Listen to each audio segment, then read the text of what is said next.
দেশের শীর্ষ পত্রিকার প্রধান প্রধান শিরোনাম, প্রতিদিনের বাংলাদেশ। সীমান্তে বৈরী ভারত, অমিত শাহর নয়া পরিকল্পনা, পশ্চিম রোধে কঠোর বিজিবি, সামনে কঠিন সময়, হেসে খেলে কাটালে দেশের বড় ক্ষতি হবে। শহীদ জিয়ার স্মরণ সভায় প্রধানমন্ত্রী, প্রায় অমূল্যে চামড়া। এবারের কোরবানিতেও সেই পুরনো সিন্ডিকেটের খেলা, ক্ষোভে ঘটেছে পুঁতে ও ছুঁড়ে ফেলার ঘটনা। শহীদ জিয়ার প্রতি সর্বস্তরের মানুষের শ্রদ্ধা নিবেদন।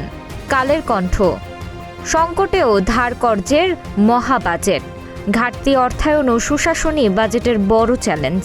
নেপথ্যে নানা অনিয়ম অবহেলা, ৮ দিন হাসপাতালে ৬ শিশুর মৃত্যু, পানির দামে পশুর চামড়া, অবিকৃত চামড়া ফেলা হচ্ছে নদী ও পথে ঘাটে। যুগান্তর, পুশিনে বাড়ছে তিক্ততা, বাংলাদেশ ভারত সম্পর্ক।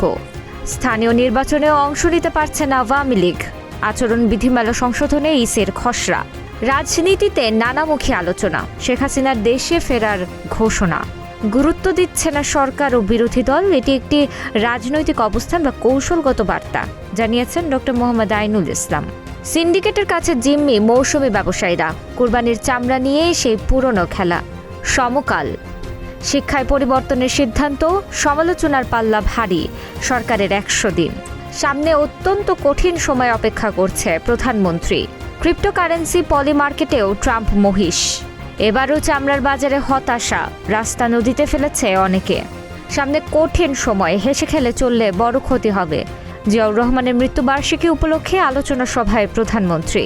হামে ৫ দিনে ৪০ শিশুর মৃত্যু, এ পর্যন্ত মারা গেল ৫৮৫ জন।